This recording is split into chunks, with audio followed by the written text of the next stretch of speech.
Isso é bem informal, tá? O professor Guto e o professor Dudu é ótimo, tá? Mas é o professor Eduardo Bianchi e o professor Guto. Então, a gente está aqui para falar um pouquinho sobre esse tema tão abrangente hoje, quer dizer, e tão em pauta, que é a questão da diversidade.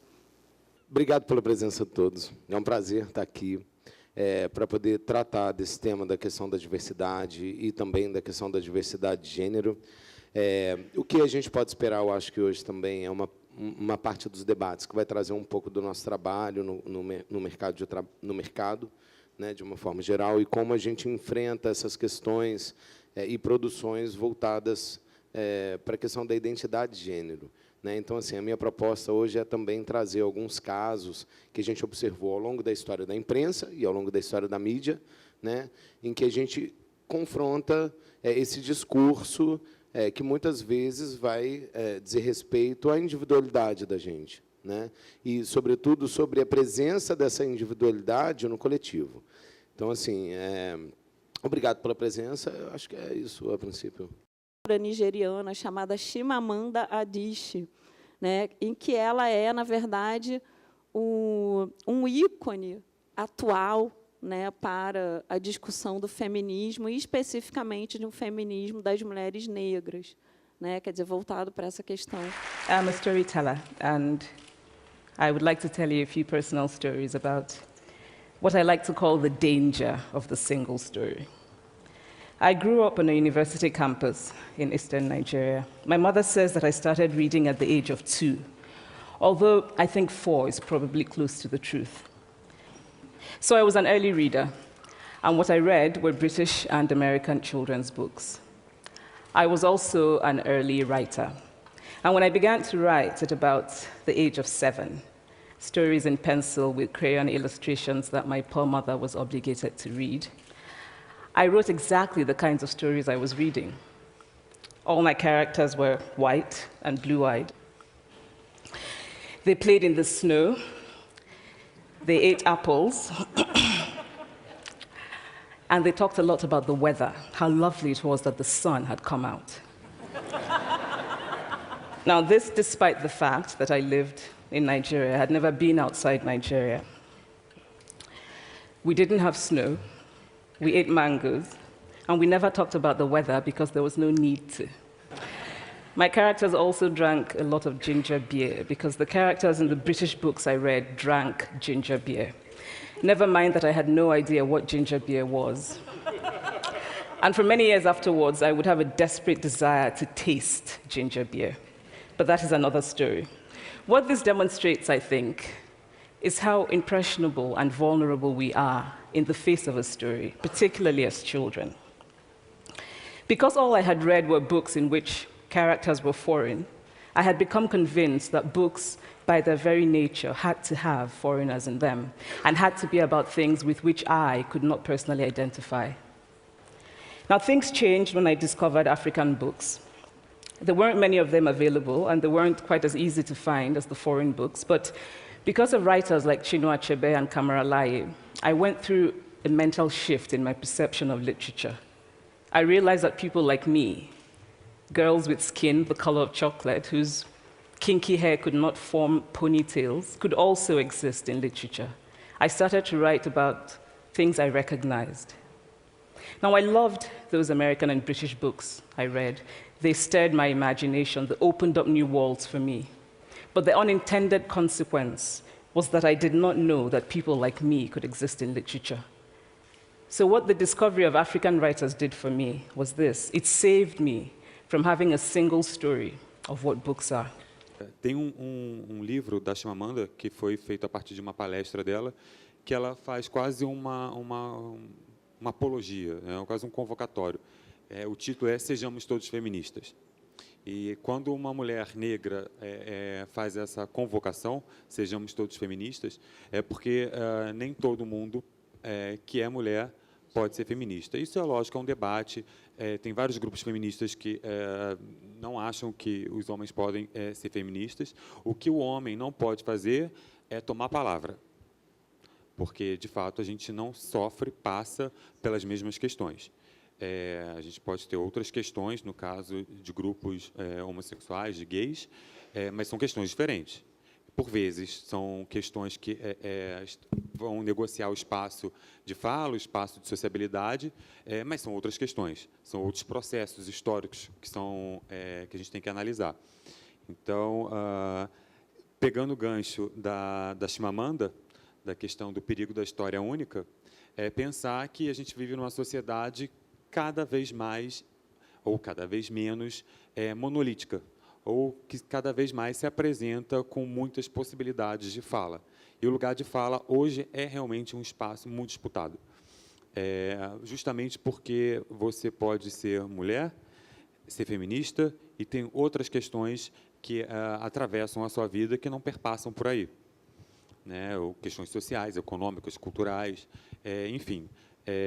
Eu acho que esse é o grande barato da sociedade contemporânea e também é o grande problema, porque, junto com tantas possibilidades de ser e estar no mundo, ou tantas possibilidades da gente se colocar no mundo, vão surgir novos conflitos, novos embates, novas resistências, porque a diferença, a diversidade, junto com a diferença, vai gerar a não aceitação, o não reconhecimento do outro, e isso pode ser sempre um perigo para a relação democrática, que é de todos temos fala, todos temos o direito de fala. Então, eu vou começar agora a minha apresentação, porque eu fiz o gancho da apresentação do Guto e do vídeo da Chimamanda. Pode passar por... que é uma brincadeira que eu queria fazer, porque eu já sabia que a Michelle ia passar o vídeo da Chimamanda. Quem foi meu aluno no semestre passado assistiu esse mesmo vídeo. Eu passei esse vídeo e o vídeo Sejamos Todos Feministas, se não me engano, não foi? Quando eu digo vamos pegar na mão da Chimamanda, é justamente para a gente tirar as nossas certezas da cabeça, abrir para outras possibilidades. Hoje, na aula com os meninos do primeiro período, eu estava falando com eles da importância da gente ser problematizador, questionador. Aqui vocês são alunos, podem estar em outros períodos, em vários períodos diferentes, mas são universitários. E a gente não espera outra coisa de um universitário que não seja ser crítico, que seja uma pessoa que eleve as questões, que não fique no senso comum, que saia do raso. A gente espera isso de vocês, não só como professores, mas também como cidadãos. O cidadão lá fora está sempre na expectativa que a universidade seja um ponto de transformação. Por isso que a gente traz essas questões para discussão, por isso que a gente tenta colocar isso em pauta na sala de aula, por isso que a gente, conversando ontem pelo WhatsApp, eu falei da importância da gente ter representantes na bibliografia do nosso curso, que são de mulheres negras, de homens negros, não só os clássicos europeus, né? Não só os clássicos americanos, ou mesmo os brasileiros. A gente precisa dar voz a outras pessoas, mesmo no espaço, principalmente no espaço universitário. Não é por ser trans que eu não posso ser hétero. Que eu não posso ser bi. Eu sou lésbica, sapatão. Ou gay. Calma, tá perdido? É só aprender a diferença entre identidade de gênero e orientação sexual. Identidade de gênero é quem eu sou, é como eu me reconheço. E orientação sexual é por quem eu me atraio. Não é por eu ser trans que você vai deixar de ser hétero ficando comigo. A não ser que você seja bi ou que você seja uma mulher, mas se você for uma mulher também não vai rolar, porque eu não sou lésbica. Não é por eu ser trans que eu tenho a obrigação de fazer cirurgia de redesignação sexual. Mas eu, por exemplo, operei sim. Que a gente coloca como gay, tá? O problema é que, bom, vamos à primeira ideia e noção mesmo. Assim.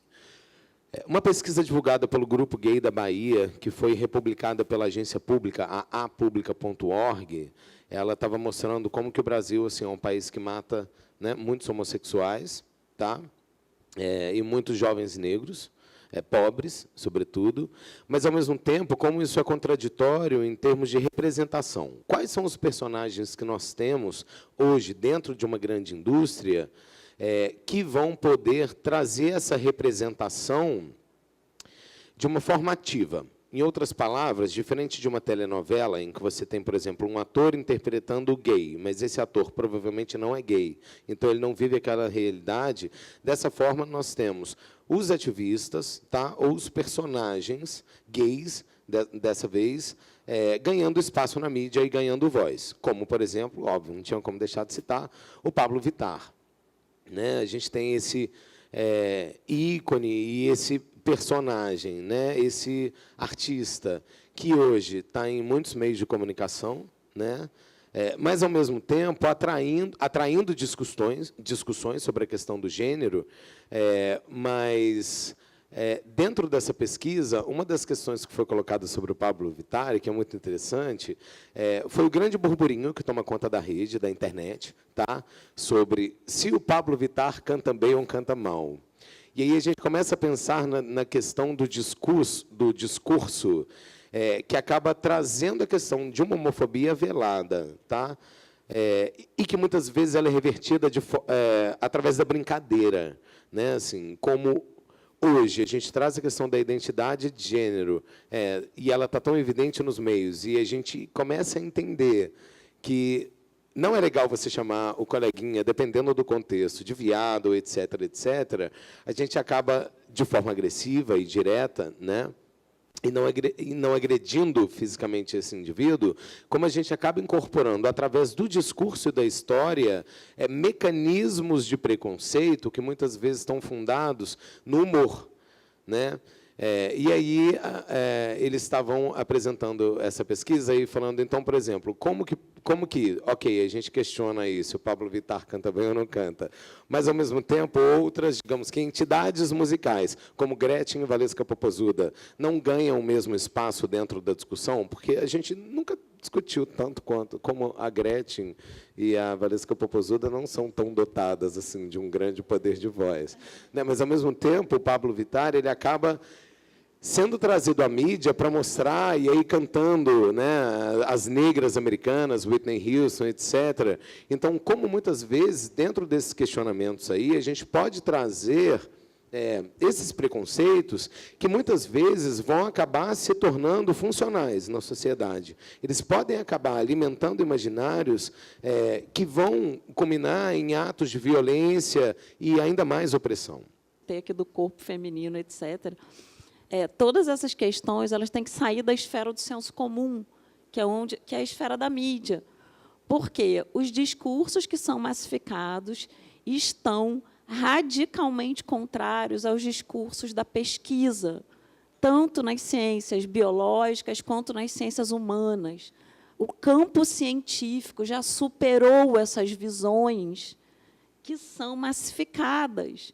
Então, basta, né, quer dizer, os discursos da mídia eles são facilmente derrubados com essas pesquisas. Se você, né, nós temos autores, nós temos pesquisadores, como ele falou, né, a própria medicina já superou a homossexualidade como doença e as ciências humanas já superaram essa questão da representatividade também, né, nesse sentido. Então, é papel nosso, né, da universidade, das aulas, né, estudar essas visões, né, sobre essas visões que trazem dados, né, concretos e de análises possíveis e que vão derrubar esses preconceitos e esses estereótipos que têm repercussão na vida, né, das pessoas, quer dizer, na vida real, no bem-estar, na estabilidade social